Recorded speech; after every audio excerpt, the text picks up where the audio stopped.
is always fabulous. Oh, thank you for being here. I appreciate it. I see some new faces.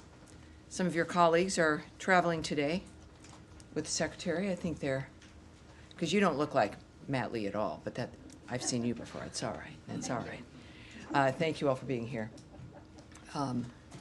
Do have, of course, a couple of announcements here as we begin. In my own voice, not AI. Not that you have some questions about that. All righty. So, of course, as we know, as we have all been following the situation in Texas, of course, the horrible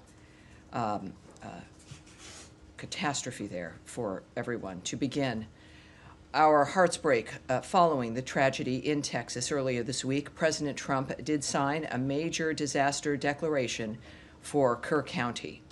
During this time, we are moved by the many countries around the world who have expressed their condolences. We are thankful to our regional partners, including our friends and neighbors in Mexico, who generously have sent brave firefighters and members of their civil protection water rescue teams to support the search and rescue efforts in Kerrville, Texas. We tend to take each day for granted as we focus on the minutia of each day. The pain and suffering of the families who have lost their loved ones, including the children who have died or who remain missing, is beyond comprehension and shocks the soul. Everyone here at the State Department is keeping all those affected in our prayers and in our hearts. And now, today, Secretary of State Marco Rubio joined President Trump for a cabinet meeting at the White House. During the meeting, Secretary Rubio described the historic accomplishments of this administration under President Trump's leadership. We have seen unprecedented progress in advancing our national interests and in the pursuit of peace. To quote Secretary Rubio, "We prevented and ended a war between India and Pakistan. NATO is now at 5% for the first time ever, the highest numbers ever. A peace deal between the DRC and Rwanda. A 12-day war that ended with an American operation that we're the only country in the world that could have done. Hopefully, pretty soon, a peace deal between Azerbaijan and Armenia. The entire Middle East and the infrastructure of it has the potential now to change because of Syria and Lebanon, and it hasn't even been 6 months." In addition, this evening, Secretary Rubio will travel to Kuala Lumpur to participate in the ASEAN United States Post-Ministerial Conference, the East Asia Summit Foreign Ministers Meeting, and the ASEAN Regional Foreign Ministers Meeting. He is also scheduled to meet with senior Malaysian government officials. In his first trip to Asia as Secretary of State, Secretary Rubio is focused on reaffirming the United States' commitment to advancing a free, open, and secure Indo-Pacific region. During this trip, the Secretary will highlight the strength of our comprehensive strategic partnership with ASEAN in delivering results for the American people and the people of Southeast Asia, as well as our commitment to building on our comprehensive partnership with Malaysia. And with all of that, I will take your questions here. Andrea Mitchell. Yes, ma'am. Thank you so much. Well, in your own voice, can you explain how it could happen that some imposter tried to get access via a fake, signal ID of the Secretary of State reaching out to officials, foreign officials, as well as domestic officials? And how could it happen? And can you explain, did they get in and did they get any access? Well, there's a few things I can say to you here. The State Department, of course, is aware of this incident and is currently monitoring and addressing the matter. The department takes seriously its responsibility to safeguard its information and continuously takes steps to improve the department's cybersecurity posture to prevent future incidents. For security reasons, we do not have any further details to provide at this time. The State Department, of course, when we think about the reports that have occurred, and the details that we would like to provide become problematic, obviously, when it comes to investigations and the nature of the actions that we're taking. So that's what I have for you right now. Well, can you say anything, can you tell the American people that there was no damage, no violation of security? Yeah, I will not, whether that's the case or not, go into any of the details. This, of course, is the State Department. It's the United States government. We live in a technological age that we are well enmeshed in, and I'll leave it at that. But when there is something to report, everyone here will hear it first. Can you say whether it was discovered by state or by another government agency or by an outside provider? I cannot go into any details regarding discovery or the actions that have been or are being taken or will be taken. But it will be something that you will hear. All right. Yes, Humaira, Reuters. Hi, Tammy. Thank you. What can you tell us about Gaza ceasefire talks? Prime Minister Netanyahu is here. He's going to meet with President Trump again tonight. Is it close? What are the remaining sticking points? So many questions. I mean, that's 7 questions so far. No, it's only 2, actually. Yes, all right. You can handle it. I think I can. I think I can. It's an important question, obviously. This is something that the President and this administration has been focused on, as has the Secretary from day one. I can tell you that I think, as it has been clear, the President has been optimistic from the start, and his optimism holds. He is very hopeful for progress. There was some commentary made, of course, at the cabinet meeting, which I do want to share with you. The Witkoff had also made some remarks. Is this in the book or in the paper here when it comes to the commentary? I think we're going to get that. You might see one of my specials coming up here in a moment. Because I want to get you specifically what, of course, the special envoy has said as well. So let's get that. That was what was fun, with a lot of people here at the State Department taking furious notes as the commentaries went around the table for the cabinet meeting. We have from both the special envoy and the president. Got on so many issues. But yes, let's get this. On the Netanyahu meeting, there will be another meeting this evening with Prime Minister Netanyahu. The president has noted, of course, Gaza is a tragedy, and everyone wants to get it solved. Ambassador Steve Witkoff says we're in proximity talks now. We had 4 issues, and now we're down to 1 after 2 days of proximity talks. So we're hopeful by the end of this week that we'll have an agreement that brings us to a 60-day ceasefire. 10 live hostages will be released. 9 deceased will be released. We're meeting with all the hostage families to let them know, and we think this will lead to a lasting peace in Gaza. So I think that's what we have. Right. Do you know much about the sticking points? Because Palestinian sources had said on Monday that there's been progress has been held up by Israel's limits on allowing humanitarian aid into Gaza.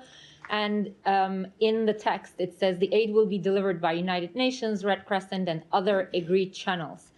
Does the U.S. want and Israel want for GHF to be one of these channels? Well, we're focused on still getting a ceasefire. We're still at the talks of that. It has not been signed. It's not been established. We believe it will be. We had a ceasefire once before. That was broken early on in this dynamic. On October 7th, there was a ceasefire. That was also broken by the same monsters who continue to make statements, which I would suggest anything you hear or receive from Hamas, that terrorist group that is responsible for this suffering and the carnage for generations, you should look at with a side eye, with suspicion. And many of the reports you hear are from that perspective, still certainly detached from what's best for humanity and from the reality of the situation. So it's we're focused on, the president is focused on the ceasefire itself. Nothing is given until it's done. And that is what we're looking at. I think that for those who are thinking about more aid, that's fabulous. Of course, the State Department and certainly Secretary Rubio and the president have made comments throughout this process about the importance of aid, about the importance of assisting the people who are the first victims of Hamas, which are the people of Gaza. And we've stayed true to that principle, and we remain committed to it. So however many are going to participate in the rebuilding and in an end to the suffering, it's great news, but it has to be new ideas that can actually succeed. And we're on our way, of course, to accomplishing that. All right. Yes, Jillian. What was the Secretary's reaction to finding out that he was being impersonated and represented to allies and adversaries through this AI mechanism? We're not at a point here where I will discuss or portray what actions are being taken or his reaction. The Secretary, great news is, of course, he is very transparent, quite transparent, and he's direct with everyone. I think that any description of his reaction, of course, belongs to him, and I would suspect that at some point we'll have that for you. There was this press conference today, the Secretary of Defense and Agriculture were talking about the threat that the Chinese government poses here in the United States with the strategic acquisition of farmland that's near military bases. What is the State Department prepared to do to hedge against those kinds of intrusions? Well, it's an interagency kind of decision and discussions that go on, also negotiations, the nature of a full whole of government dynamic. When you're dealing with agriculture, you're dealing with Homeland Security, certainly, and the equities that the State Department might hold. I won't discuss what our actions would be or what the specifics would be. I'm sorry, I have a lot of not answers for you today at some point, but I would say that as soon as we have some kind of action, we'll let you know, but it's not something I can remark on today. Can you talk at all about if the sort of like writ large, if the department sees this as an ongoing threat as well? Well, that would require me to speculate or talk about an opinion framework, which I can't do, certainly at this point. But we'll have something for you soon. Yes, ma'am. Hi. GHF had said that it was undergoing an independent audit as a condition of getting U.S. government funding. Has it, in that it would turn over that audit to state in July? Has it turned over that audit, and will the State Department make that public? Well, I can tell you that for any aid, of course, there are some requirements. In this case, there's ongoing benchmarks, et cetera. So this is something that we follow and will expect certain details, to say the least. At this point, what I can tell you is that we're looking at their track record now, which is now at 66 million meals to date at 3 distribution centers, which they hope, of course, to expand. And whatever our requirements are regarding aid, this aid and any other aid, I won't discuss here at this podium, but it certainly is a standard that is worthwhile and matters based on, as you know, we've done a huge revamp of our foreign aid framework, and it's based on making sure that what happens meets our standards, our vision for what's best for America, and our values. And at this point, it's clear that we believe GHF has the potential for that, and we're moving forward. So as soon as there's more details, we'll get that to you. On that topic, does the State Department disagree with the counts of international bodies and aid groups that hundreds of Palestinians have been killed, have been shot trying to receive the aid? And if not, what is the State Department assessment, or what is Israel saying about how many, if any, Palestinians have been killed? Well, we know Israel has some investigations ongoing regarding what has transpired in a war zone they did not want, a war zone they did not expect, a war zone created exclusively by Hamas, which now is thinking about a ceasefire and looking at it, which is nice. But this could end in a moment, as we all know, by releasing all of the hostages and by putting down their arms. They've chosen not to do that. In the meantime, in a war zone, and this is what the drama has been and why humanitarian aid has been so difficult, it's dangerous. It's a dangerous thing. People have weapons. Terrorists have weapons. They shoot people. They're holding hostages. They're maniacs.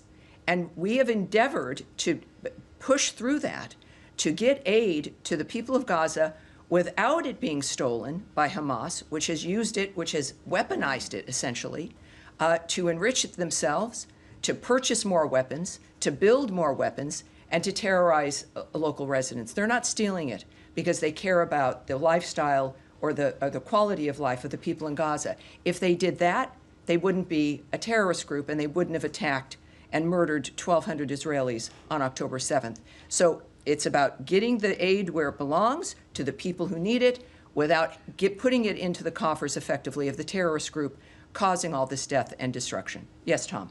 On the future of Gaza, I mean, we know you've been very clear, says the President and the Secretary, that Hamas can't be a part of that. Correct. So, what is the administration's vision for the future governance of Gaza? Well, the President has made clear, Secretary has discussed as well, the fact that Hamas cannot be a part of Gaza, of any power framework. It cannot exist, is the word that the Secretary used. This, however, as the President has also stated, the future of Gaza, it should be in the hands of the Gazan people and in that region. So this is not just our vision or a dictation of what will happen. This is about the countries, our partners in the region, who have been actively working to implement the new ideas that the President has asked for. So I won't speculate on what that will look like, but if this moves as we hope it would, which is always quickly under President Trump's direction, is that we'll see that sooner than later. And one thing I can tell you is that it will not involve Hamas. But just to follow up on that, I mean, that suggests that the US doesn't have a sort of clear vision for what the best future governance is. Rather Well, no, it suggests that there's some things that I won't exactly tell you today. But so there is a vision, but you're not setting out what it is? Well, clearly we have multiple nations dealing with an issue that has gone on for generations, where people have said that they want it to end, they want it to be solved. The results have been not good, ending up in Hamas in this kind of dystopian dynamic. And then President Trump comes back and says, I want new ideas. This can't continue. Working with all those nations in the region, hand in hand, to come up with a new idea. What that new idea will be, I can't describe, but they're not playing tiddlywinks. They're actually making, having a vision for the future of how this constructively could work. But just to clarify, does Yes. that include the possible, as the administration terms it, relocation of Palestinians from Gaza? I won't discuss the details. Because when the president was asked about this in the White House last night, his first reaction was to defer to the Israeli Prime Minister about that very question. I mean, he didn't answer it. Yeah, I think that when I refer people to other agencies or to other people, it's either because it's more appropriate or because it's something that is not correct for me to speak about, or I don't have the details. When speaking about another nation's approach with something, it's appropriate to refer to that friend who's sitting there with you. President Trump has not just the desire to ask for new ideas. He asks for them because he gets them. He knows new ideas are possible.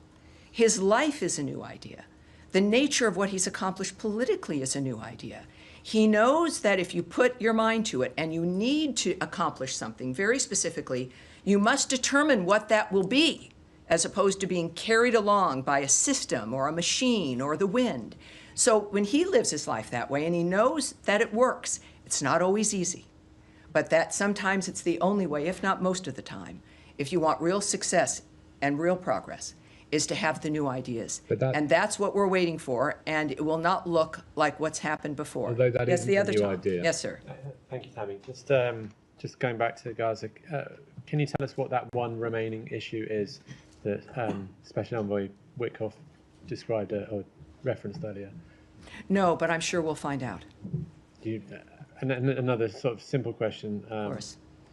By the end of the week, does that mean by Friday, by Saturday, or by Sunday? I think generally it could be the collection of the days at the end of the week. I can't, I'm not going to specify because we know how things can happen. The president is leaving on a trip today that originally he was going to be leaving on a couple days earlier. The world happens. These are men and women who are at the forefront of deliberate change, and they're determined to be managing it. So these are the people who understand, and that's a very specific thing to say, even though it was kind of end of the week. I would say, to clarify a little bit more, I would say probably the end of the week. Yes. Thank you, Tammy. Two separate topics. Before that, just to clarify, you meant the president leaving today for trip, or the secretary? No, the secretary. Obviously, the secretary. Did I say the president? Well, I'm Secretary of State Marco Rubio. Yes, both men are on my mind. On Ukraine, I would appreciate if you help us understand whether the president's latest assessment of Putin will lead to any real policy change when it comes to arms shipment issue. Are we back to pre-July level, or is this administration now committed to deliver on all the previously made commitments? Well, I mentioned in our last briefing when there was some concern and hubbub about arms shipments stopping from the United States to Ukraine. And my warning then was, wait a minute, that this is one situation, that you should not extrapolate it as a new policy or position, that we have been and remain Ukraine's biggest supporters. We care about those people.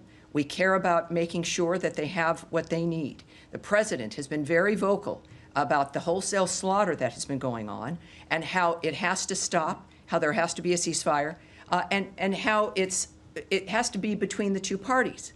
Within that, I noted that, of course, wait, and here we do now have, besides a phone alarm, we have, of course, the resumption of weapons shipments to Ukraine. The president has been vocal about this. Without the details of exactly what, the president feels obviously very passionate and determined regarding the ability of Ukraine to defend itself. That's the commitment. And Caroline Levitt, my colleague, noted just yesterday the shipments pause was part of a standard review of all weapons and all aid the U.S. is providing all countries and all regions around the world, not just Ukraine. And a few days before that, President Zelensky noted about his phone call with President Trump. We had a very good call, I think a very strategic call. We've been helping them and will continue to help them. This is the President speaking about Zelensky. It's a pretty tough situation. So again, we've been helping them. We'll continue to help them. It's a pretty tough situation. And so that's our position. It's what it has always been. And I'm glad that there's some clarity here after last week. I do have follow-ups, but I'll leave